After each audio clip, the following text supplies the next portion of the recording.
Sejam bem-vindos à TV Púlpito do Sertão Reformado.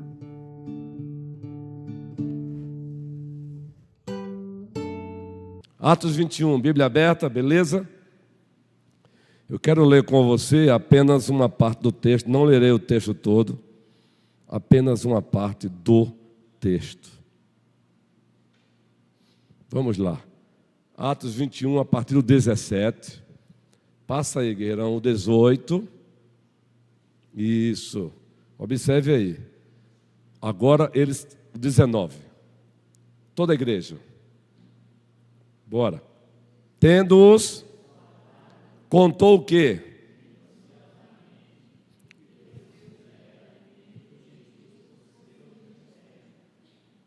Isso. Já falamos aqui que esse texto narrativo narra a visita de Paulo feita a Jerusalém, muito especialmente à igreja que lá estava. Chegando lá, a igreja o recebeu com alegria, o texto diz no versículo 17. Depois acontece uma reunião com as lideranças da igreja, Tiago e os presbíteros. Depois ele oferece fraternalmente um relatório. É como que uma prestação de conta saudável. Depois os presbíteros e Tiago, o líder entre os líderes, e o próprio Paulo celebram, glorificam a Deus pelo que Deus havia feito. Depois apresentam uma tensão, um problema, a possibilidade de uma divisão entre os cristãos judeus e os cristãos gentios. Já tinha sido sanado um pouco, de repente, o problema é que estavam mentindo sobre Paulo, havia um rumor de que ele estava desprezando Moisés, a circuncisão, tal. Em seguida, eles apresentam a solução. Paulo, nós cremos, você crê, a salvação é pela graça. O que vamos pedir para você fazer é uma questão adiáfora. Ou seja, se não fizer, não peca. Se fizer, também não peca. Mas nesse caso aqui, se não fizer, não por conta do que você vai fazer, você pode pecar. Por conta do teu direito, não abrir mão do teu direito, pode gerar briga. Faz isso aqui. Vai lá. Nós temos aqui 4 homens que fizeram votos. Leva-os contigo ao templo. Purifica-te também e arque com as despesas. E, por último, ele foi e fez. Isso evitou uma bronca. Isso evitou um problemão. Há 8 dias, em cima desse mesmo texto, começamos a trabalhar o tema, ações de uma igreja irresistível. O tema que estamos trabalhando, ou que trabalhamos aos domingos à noite, foi ações de uma igreja centrada no Evangelho. Em cima desse mesmo texto, às quintas-feiras, ações de uma igreja irresistível. De uma igreja que contagia, de uma igreja que empolga, de uma igreja que gera entusiasmo. E a primeira ação, compartilhamos há 8 dias. Qual foi? Baseada em Atos 21. Uma igreja irresistível. Ela se enxerga, ela se vê, e ela sabe, e ela tem ciência, aqui eu estou estendendo o ponto, de que a sua existência e tudo que ela faz é obra de Deus. É Deus nela e através dela. Uma igreja irresistível é uma igreja que se enxerga, se vê, ela sabe, ela tem ciência que a sua existência e tudo que ela faz é Deus nela. É Deus nela e através dela. É isso que Paulo diz aí, gente. Irmãos, disse Paulo diante de Tiago e dos presbíteros. Tiago, gente, era o líder entre os líderes na igreja de Jerusalém. Paridade presbiteral não anula hierarquia funcional. O mesmo ofício, ordens diferentes. É o mesmo ofício, mesma paridade, mas o próprio Deus estabeleceu uma ordem funcional. Por isso que existe o presbítero docente e os presbíteros regentes. O docente chamado comumente de o pastor da igreja, o ministro da palavra. Por isso que Lucas registra Tiago e os presbíteros. Por que Lucas diz Tiago e os presbíteros? Porque Tiago era o líder entre os líderes. Então Paulo diz, Tiago, nobres colegas de ministério, fazendo menção aos presbíteros, vejam o que Deus fez através de mim na vida dos gentios. Vejam o que Deus fez na vida dos gentios através do ministério que Ele me confiou. Então, a partir daí afirmamos que uma igreja irresistível, ela se enxerga assim. Ela se vê assim. Ela sabe disso. Ela tem ciência que a sua existência e tudo que ela faz é Deus nela e através dela.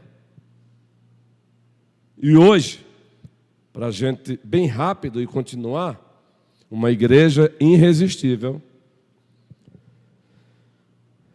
ela sabe, ela tem ciência de que a sua capacidade vem de Deus.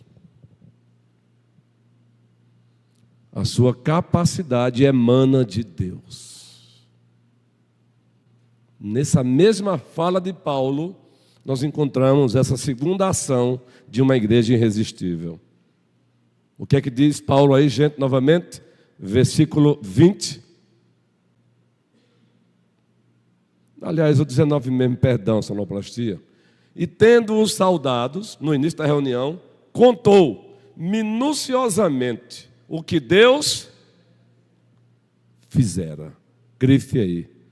O que Deus fizera. Mas fizera como? Do nada? Não. Entre os gentios, por seu ministério. Deus capacitou o apóstolo Paulo. Isso é carismatologia, é a doutrina dos dons na perspectiva reformada. Nós temos uma mania, nós temos uma tendência ao desequilíbrio, não é? Nós achamos que eu só posso dar glória a Deus se eu anular o homem. Na verdade, eu dou glória a Deus reconhecendo a existência do homem criado à sua imagem e semelhança. Na verdade, eu dou glória a Deus reconhecendo os dons e talentos que Deus deu aos homens. Olha, gente, essa sonoplastia é? Parabéns, menino. É isso aí, garotos preciosos. São mais garotos não, é porque quem é cinquentão, já todo mundo abaixo é garoto ou garota, não é? Pelo menos abaixo de 30. Não é? Preciso me poupar também. Tendo-o saudado, contou minuciosamente o que Deus fizera. O que Deus fizera. Uma igreja irresistível, ela não se esquece disso. A sua capacidade vem de Deus. A sua carismatologia, carisma, graça capacitadora, emana de Deus. Seus talentos, seus dons, suas potencialidades, é de Deus que vem. Quando a igreja se esquece disso, ela passa a confiar na força do seu próprio braço. Ela deixa de orar. Ela deixa de agradecer.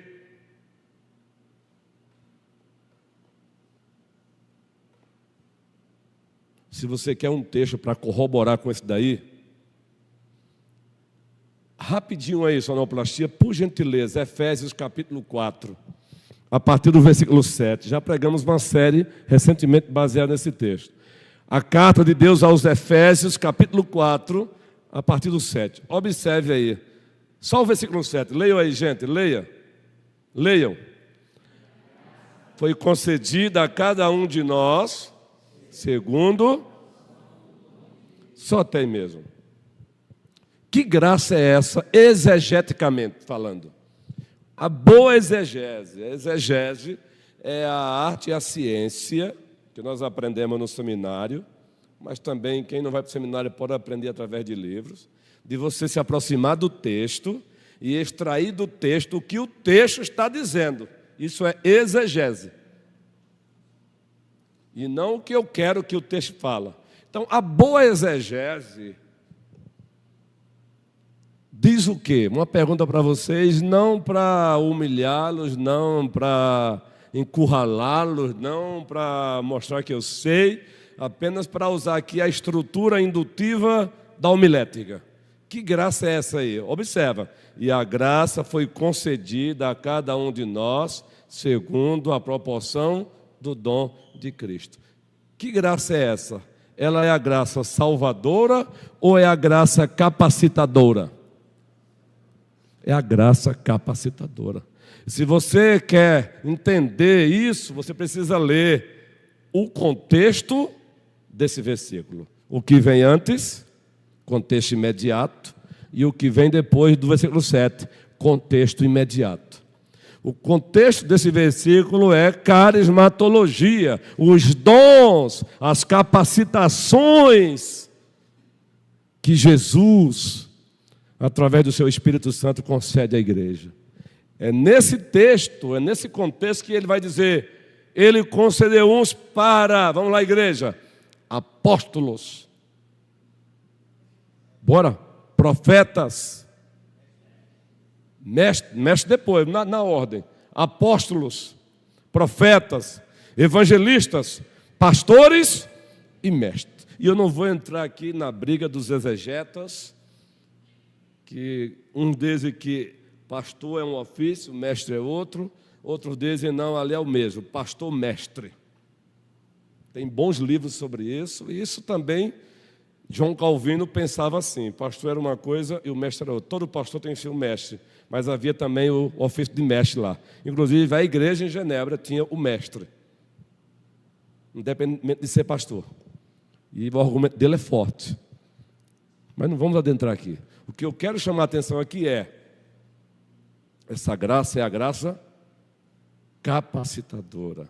É a graça que habilita o cristão, que habilita a Lúcia a servir naquela área.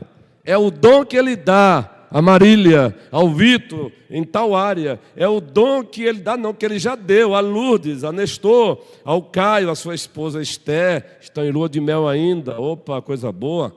Logo, logo vai ser até batismo do filho. Que é isso, pastor? Calma aí, por aí, ó. Calma. Entendeu?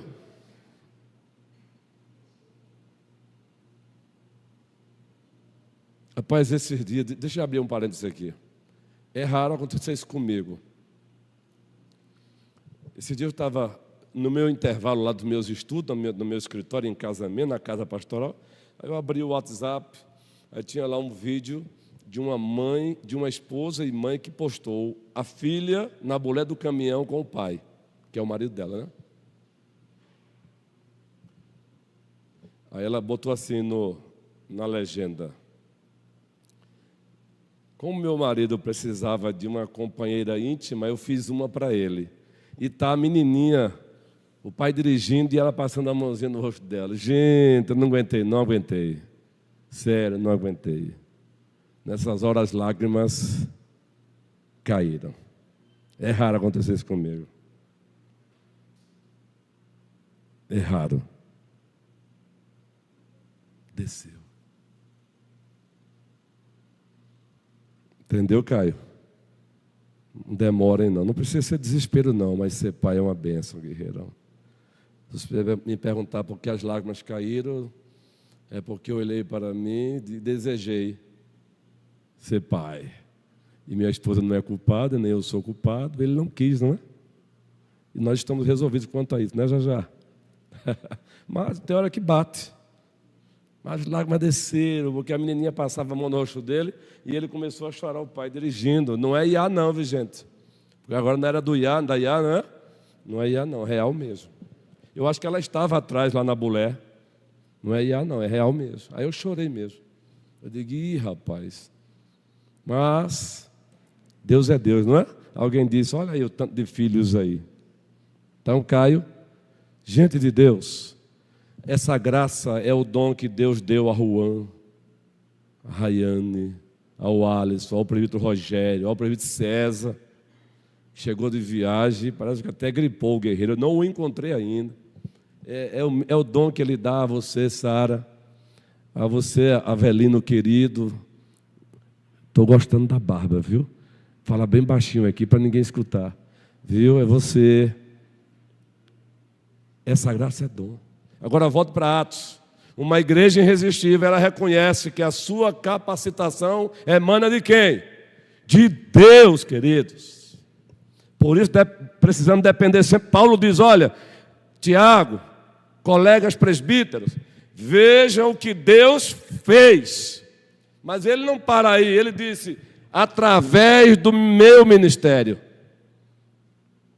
Ou seja, do ministério que Deus deu a ele, do dom que Deus deu a ele, gente. Quando eu falo que nós temos dificuldade de ou uma coisa ou outra, a fé reformada, quando ela é entendida mesmo, ela não gera desequilíbrio. Eu vejo algumas fés, muita gente hoje falando de fé reformada, até como defensor, mas tem hora que eu olho assim, eu digo, rapaz, essa fé reformada aí, ela espanta. Eu mesmo me sinto assustado com a forma que se expõe ela. É sério, eu digo, não é essa aí mesmo, não. Essa fé reformada que está sendo exposta a ela tem lacunas.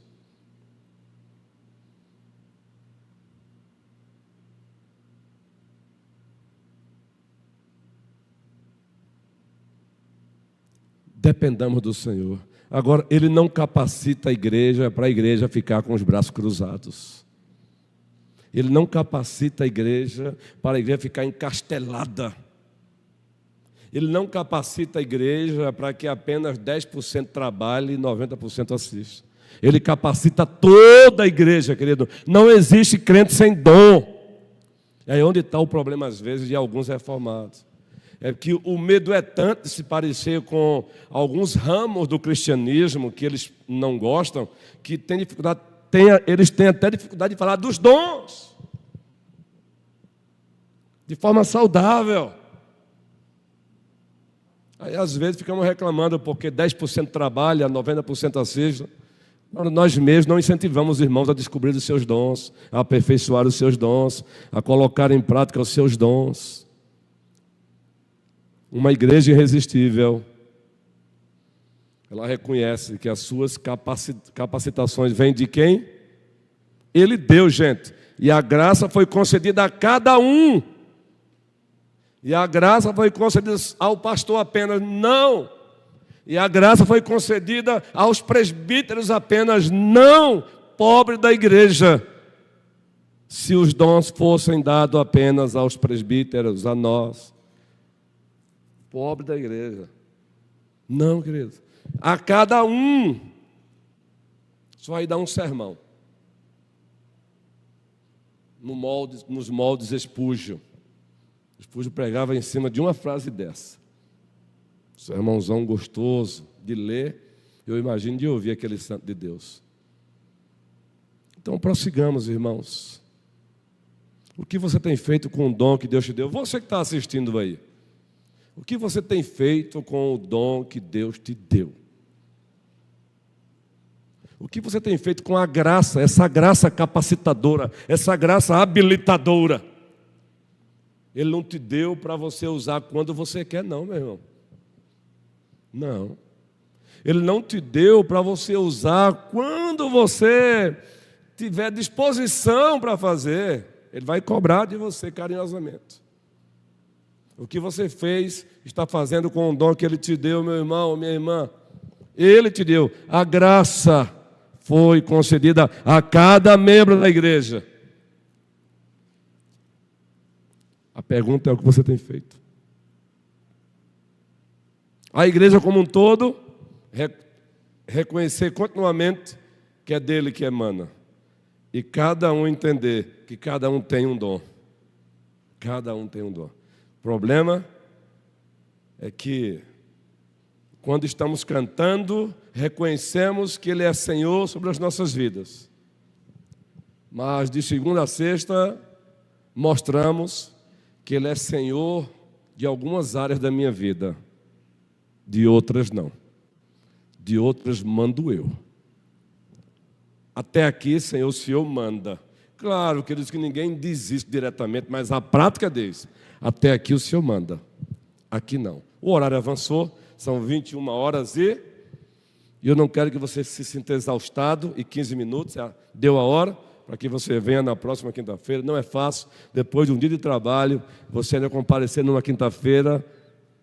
Por isso que nós não louvamos a Deus por isso. Mas saia com essa mensagem. Uma igreja irresistível, ela tem ciência de que a sua capacidade vem de Deus. Logo, ela deve depender sempre de Deus. E aplicando a cada membro aqui o que você está fazendo com o dom que Deus te deu. Queridos, aqui para nós, rapidinho aqui. Vou falar bem baixinho para que só a gente escute. Às vezes nós queremos botar banca diante de Deus, sabia? É uma botação de banca diante de Deus, guerreiro. É. Aí baixa o soberano Deus lá do trono dizer: já que é assim, vamos fazer o seguinte, venha para cá. Chegue. Que é incomparavelmente melhor, né? Mas chegue.